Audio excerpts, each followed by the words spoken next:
America's favorite pie is apple. Of course it is. How do we know it? Because of data.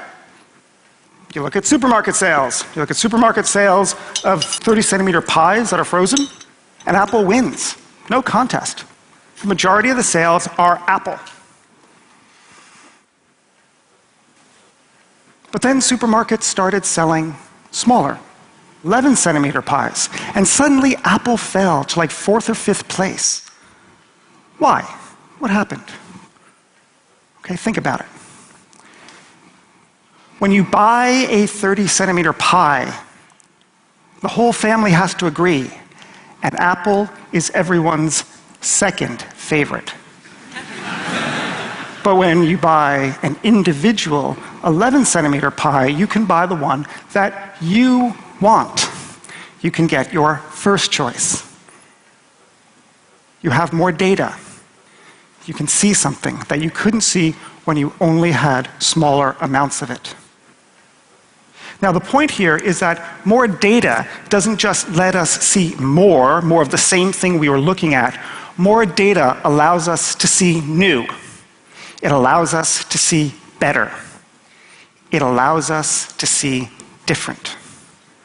In this case, it allows us to see what America's favorite pie is, not Apple.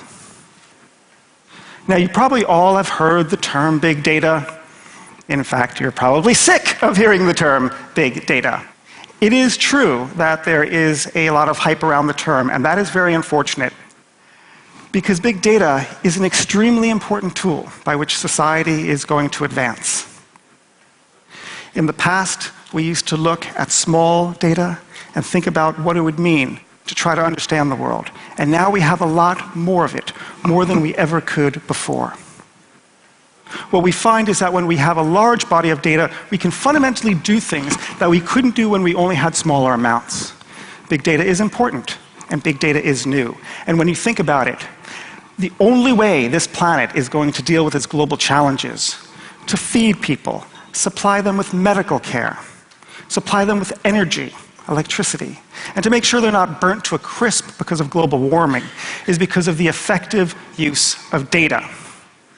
So what is new about big data? What is the big deal? Well, to answer that question, let's think about what information looked like, physically looked like in the past. Okay, in 1908, on the island of Crete, archaeologists discovered a clay disk. They dated it from 2000 BC, so it's 4,000 years old. Now, there's inscriptions on this disk, but we actually don't know what it means. It's a complete mystery. But the point is that this is what information used to look like 4,000 years ago. This is how society stored and transmitted information. Now, society hasn't advanced all that much. We still store information on disks, but now we can store a lot more information, more than ever before. Searching it is easier, copying it is easier, sharing it is easier, processing it is easier. And what we can do is we can reuse this information for uses that we never even imagined when we first collected the data. In this respect, the data has gone from a stock to a flow, from something that is stationary and static to something that is fluid and dynamic. There is, if you will, a liquidity to information.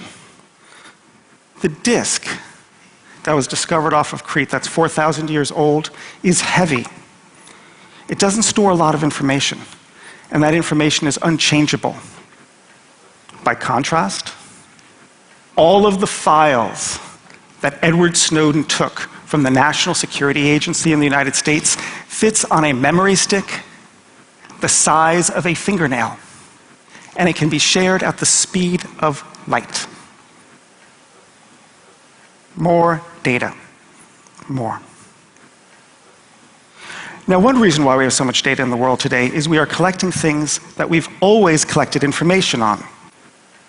But another reason why is we're taking things that have always been informational, but have never been rendered into a data format, and we are putting it into data. Think, for example, the question of location. Take, for example, Martin Luther. If we wanted to know in the 1500s where Martin Luther was, we would have to follow him at all times, maybe with a feathery quill and an inkwell, and record it. But now think about what it looks like today. You know that somewhere, probably in a telecommunications carrier's database, there is a spreadsheet, or at least a database entry, that records your information of where you've been at all times. If you have a cell phone, and that cell phone has GPS, but even if it doesn't have GPS, it can record your information. In this respect, location has been datafied. Now think, for example, of the issue of posture, the way that you are all sitting right now. The way that you sit, the way that you sit, the way that you sit, it's all different, and it's a function of your leg length and your back and the contours of your back. And if I were to put sensors, maybe 100 sensors into all of your chairs right now, I could create an index that's fairly unique to you. Sort of like a fingerprint, but it's not your finger. So what could we do with this? Researchers in Tokyo are using it as a potential anti-theft device in cars. The idea is that the carjacker sits behind the wheel, tries to stream off, but the car recognizes that a non-approved driver is behind the wheel, and maybe the engine just stops unless you type in a password into the dashboard to say, hey, I have authorization to drive. Great.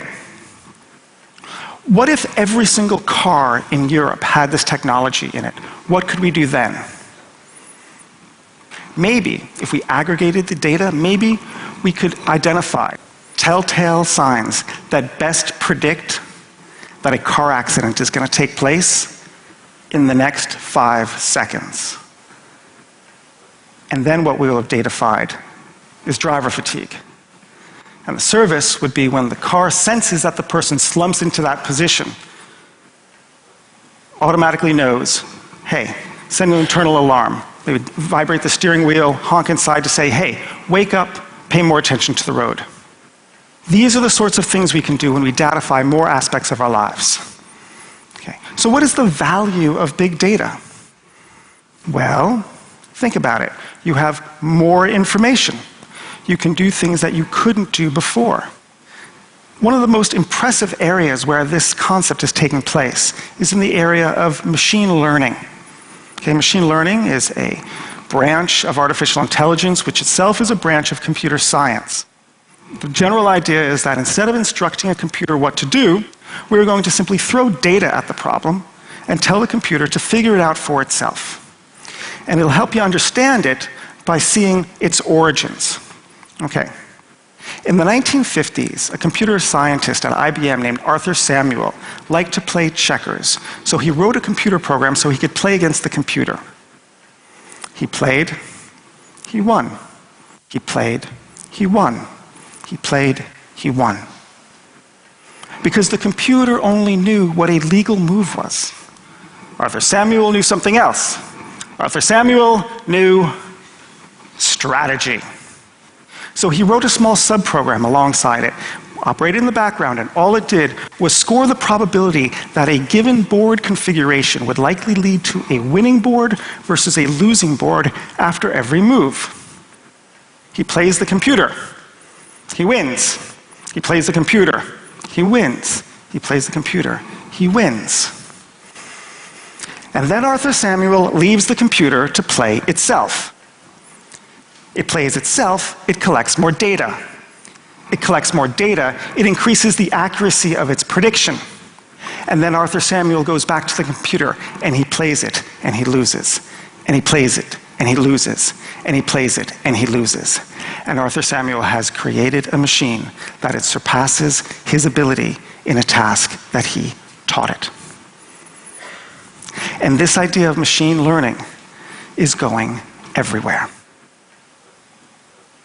How do you think we have self-driving cars? Are we any better as a society of enshrining all the rules of the road into software? No. Memory is cheaper? No. Algorithms are faster? No. Processors are better? No. All those things matter, but that's not why. It's because we changed the nature of the problem. We changed the nature of the problem from one in which we try to overtly and explicitly explain to the computer how to drive to one in which we say, here's a lot of data around the vehicle, you figure it out. You figure it out that that is a traffic light, that that traffic light is red and not green, that that means that you need to stop and not go forward. Machine learning is at the basis of many of the things that we do online. Search engines, Amazon's personalization algorithm, computer translation, voice recognition systems. Researchers recently have looked at the question of biopsies, cancerous biopsies.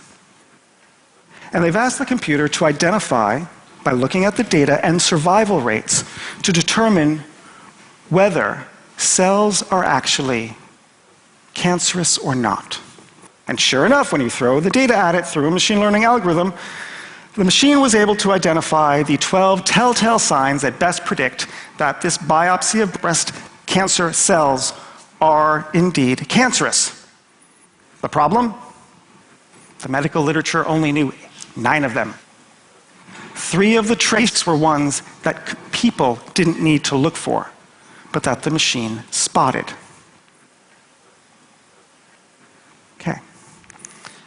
Now there are dark sides to big data as well. It will improve our lives, but there are problems that we need to be conscious of. And the first one is the idea that we may be punished for predictions, that the police may use big data for their purposes, a little bit like Minority Report. Now, it's a term called predictive policing or algorithmic criminology. And the idea is that if we take a lot of data, for example, where past crimes have been, we know where to send the patrols. That makes sense. But the problem, of course, is that it's not simply going to stop on location data. It's going to go down to the level of the individual. Why don't we use data about the person's high school transcript? Maybe we should use the fact they're unemployed or not, their credit score, their web surfing behavior, whether they're up late at night. Their Fitbit, when it's able to identify biochemistries, will show that they have aggressive thoughts. We may have algorithms that are likely to predict what we are about to do, and we may be held accountable before we've actually acted. Privacy was the central challenge in a small data era. In the big data age, the challenge will be safeguarding free will, moral choice, human volition, human agency. There is another problem. Big data is going to steal our jobs. Big data and algorithms are going to challenge white-collar, professional knowledge work in the 21st century in the same way that factory automation and the assembly line challenged blue-collar labor in the 20th century. Think about a lab technician who's looking through a microscope at a cancer biopsy and determining whether it's cancerous or not. The person went to university. The person buys property. He or she votes. He or she is a stakeholder in society. And that person's job, as well as an entire fleet of professionals like that person, is going to find that their jobs are radically changed or actually completely eliminated. Now, we like to think that technology creates jobs over a period of time after a short, temporary period of dislocation. And that is true for the frame of reference with which we all live, the Industrial Revolution, because that's precisely what happened. But we forget something in that analysis. There are some categories of jobs that simply get eliminated and never come back. The Industrial Revolution wasn't very good if you were a horse. So we're going to need to be careful and take big data and adjust it for our needs, our very human needs. We have to be the master of this technology, not its servant. We are just at the outset of the big data era. And honestly, we are not very good at handling all the data that we can now collect. It's not just a problem for the National Security Agency. Businesses collect lots of data, and they misuse it too. And we need to get better at this, and this will take time. It's a little bit like the challenge that was faced by primitive man and fire. This is a tool, but this is a tool that, unless we're careful, will burn us. Big data is going to transform how we live, how we work, and how we think. It is going to help us manage our careers and lead lives of satisfaction and hope and happiness and health. But in the past, we've often looked at information technology and our eyes have only seen the T, the technology, the hardware, because that's what was physical. We now need to recast our gaze at the I, the information, which is less apparent, but in some ways a lot more important. Humanity can finally learn from the information that it can collect.